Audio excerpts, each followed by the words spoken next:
Hello, I'm Doug Roaring here in Juniper Level Botanic Garden, the home of Plant Delights Nursery. Somebody once said good things come in polka dots, and this plant just makes me happy. It's a Manfreda, perhaps the species Manfreda variegata. The Manfredas are very closely related to agaves and differ from agaves in two main ways. One is many of the wild Manfredas have purple spotted foliage, and no agave has purple pigment in the foliage.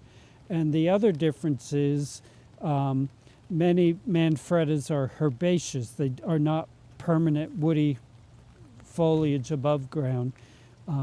With a hard frost, this foliage will turn to mush and it'll retreat underground for the winter.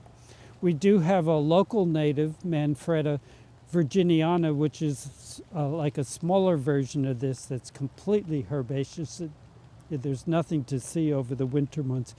But when you cross Manfredas with purple spots with agaves, you can end up with hybrids that have various amounts of purple pigment in them. And the permanent year-round foliage of an agave. So their growing requirements are much like agaves. They prefer sun, average drainage, good drainage. But other than that, the only maintenance would be to cut away foliage after frost has turned it to mush. And it returns every year. They might bloom. It's a tall, slender spike of odd, sort of spidery flowers that smell odd and are mostly night blooming, but interesting flowers, but I don't think of great beauty. But I certainly would grow this one for its foliage. It's just so much fun.